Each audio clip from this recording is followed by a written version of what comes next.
So I'd like to thank the organisers of this event for inviting me to talk about ESPON Escape, um, and welcome to the sunlit uplands of post-Brexit Scotland.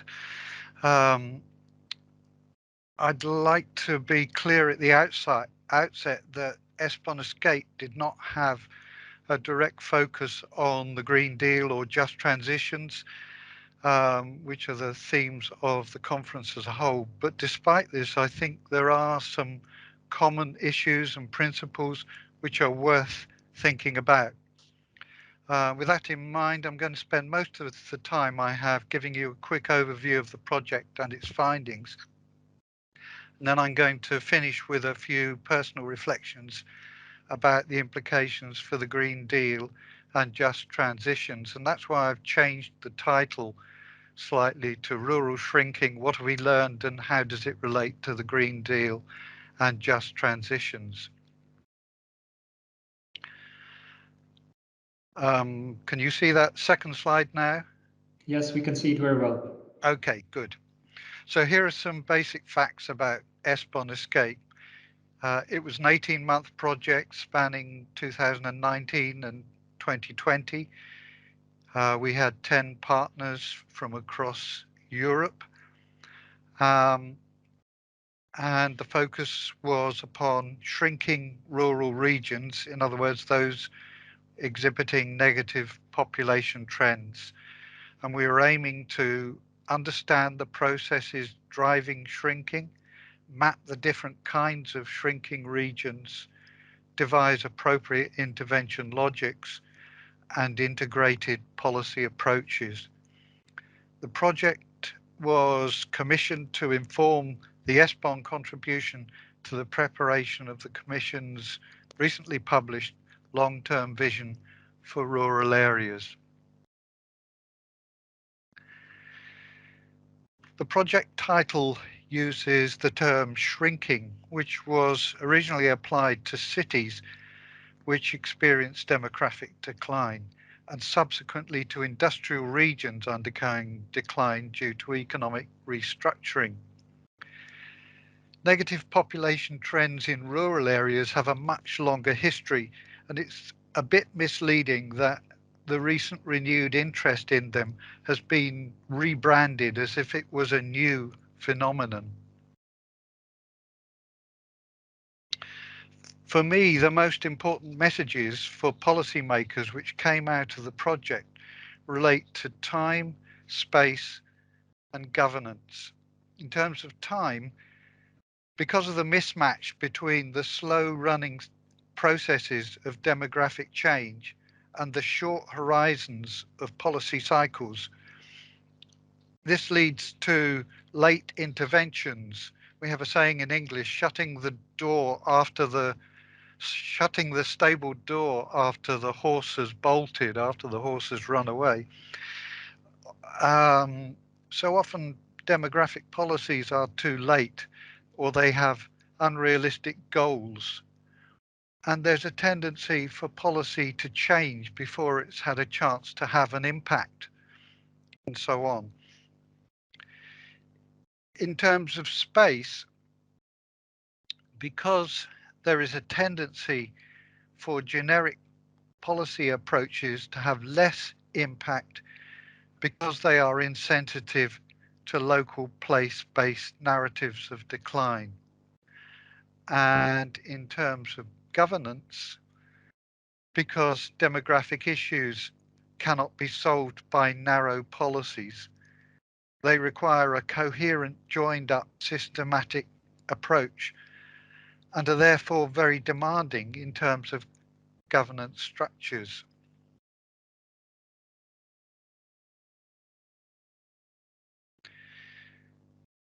We tried to adopt a simple and clear terminology distinguishing different kinds of shrinking. If we're talking about demographic processes, it's helpful to distinguish between active shrinking driven by ongoing migration and legacy shrinking, which can take place even without migration due to age structure effects of past selective migration. We saw this morning in the presentation about Upper Silesia and the Ida Viru oil shale area in um, Estonia. It's also important to be clear about the distinction between simple shrinking as a purely demographic process and complex shrinking as a wider socioeconomic vicious circle or downward spiral, a sort of negative cumulative causation. It's impossible to ignore complex shrinking processes if we are to explore policy implications. This leads us on to the rather important concept of equifinality. It's partly in the nature of population change that it's rather one-dimensional effect. After all, decline is decline. And this can trick us into thinking in terms of one-size-fits-all policies rather than making the effort to understand the specific path along which a community has travelled and developing a tailored policy response. And we found it helpful to distinguish four broad types of drivers of shrinking: economic restructuring, locational disadvantage, peripherization, and geopolitical events and transitions. And we explored these in 8 case studies. One of the key tasks set for us in the project was to provide an authoritative map on the distribution of simple shrinking across rural regions of Europe. There's a lot of text on there, but to just keep it short, the red shaded NUTS3 regions are rural regions which have experienced both a generation of population decline in the recent past and are forecast to continue decline in the future. The blue shaded regions are forecast to have a larger population by 2033 than they had in 2013, but even these have either experienced decline in the past or are forecast to do so in the near future. The resulting map shows us that active shows a fairly clear east-west or core periphery pattern with the most consistent and intense shrinking in the Central and Eastern European countries, the Baltic states, and a little bit in the Atlantic fringe.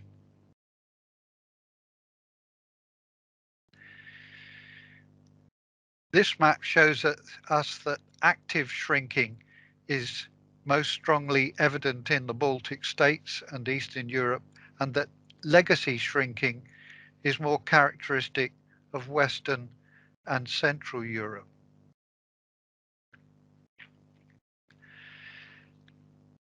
There are broadly two generic types of policy response to shrinking: mitigation, changing the trend by increase in migration, and adaptation, which starts by accepting that shrinking has taken place and is likely to continue, and focuses instead on ways to sustain well-being.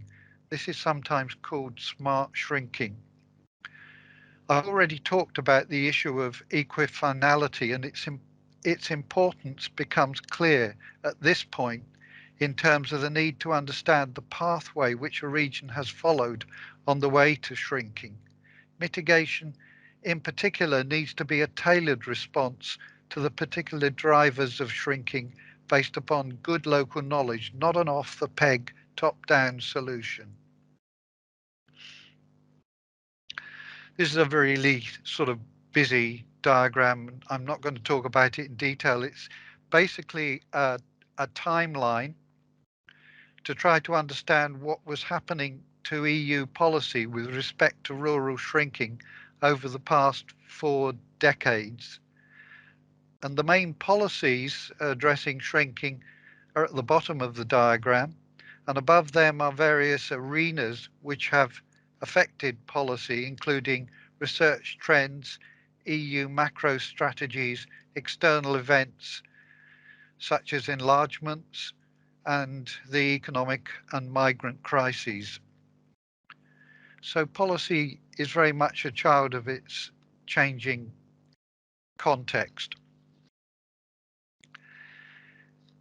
This table provides some examples of the kinds of policies and forms of intervention which might be involved in mitigation and adaptation.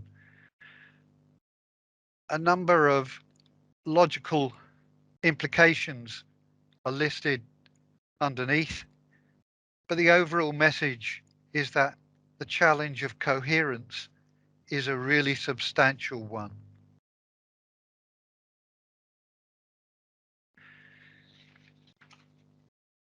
In order to facilitate intervention logics, tailored intervention logics, we suggest a version of the theory of change, which can be helpful, a helpful way to structure strategic thinking. Again, I don't have time to go through this diagram in detail. All these diagrams, you'll find them in the final report of the project. But it uses a theory of change approach to illustrate four common kinds of policy approach to shrinking.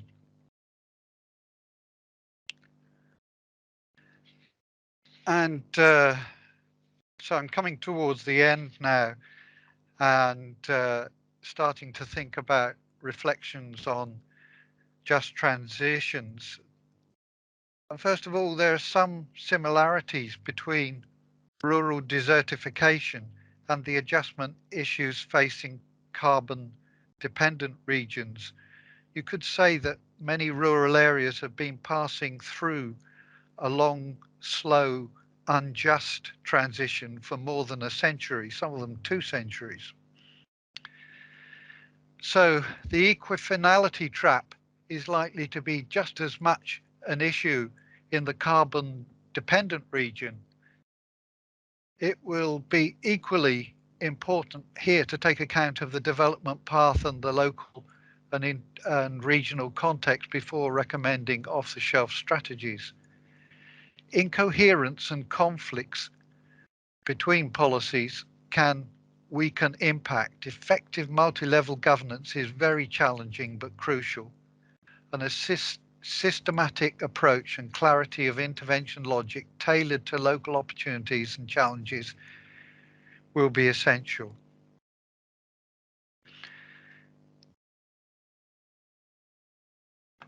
Turning to the rural areas, which have no history of coal mining or related activities, what we can say about these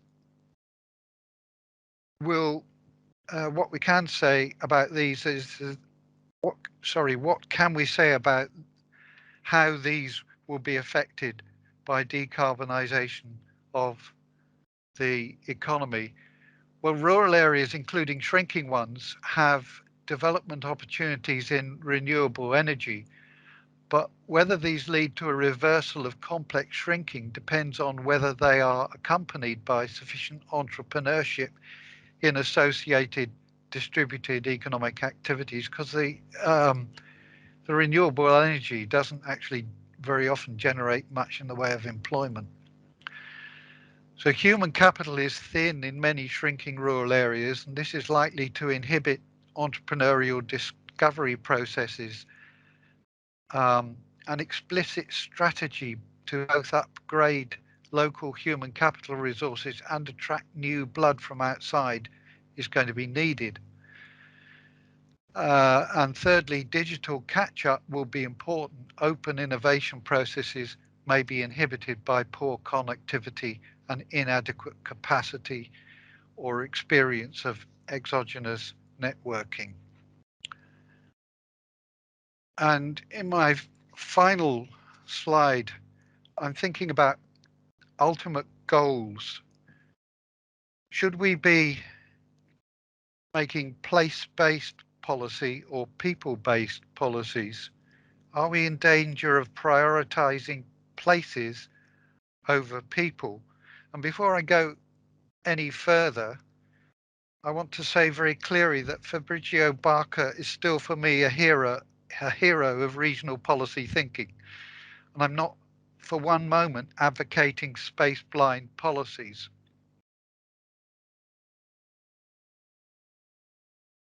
I've been prompted to think about this issue by a very important paper recently published by Professors Pinilla and Sayers at the University of Zaragoza in Spain. They review the history of rural population policies in Spain, and they conclude that these policies have had a low impact due to their incorrect diagnosis and design in terms of their contents and governance. They advocate a degree of realism, not defining fascinating goals which are impossible to achieve, as if we were able to change structural and global trends. And this is the really important point, I think. When defining the policy goal for shrinking rural areas, the relevant question is not how many people live there. In a digital and global world, thresholds are changing every day.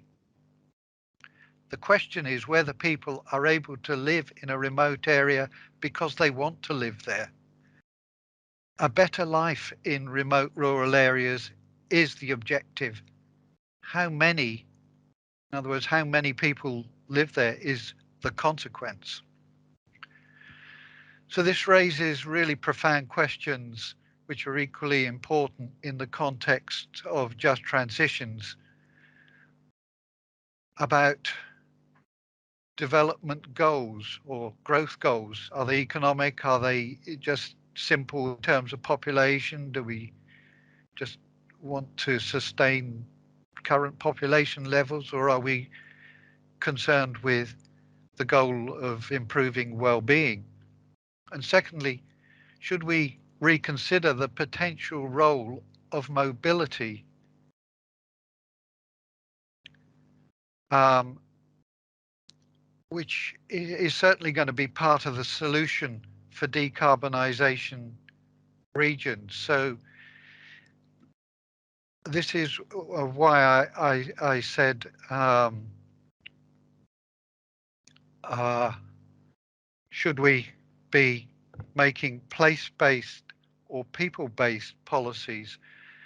Mobility is much more a, a part of regional policy, if you like, in contexts such as the US, where people have moved to where the jobs are right through the history of the country.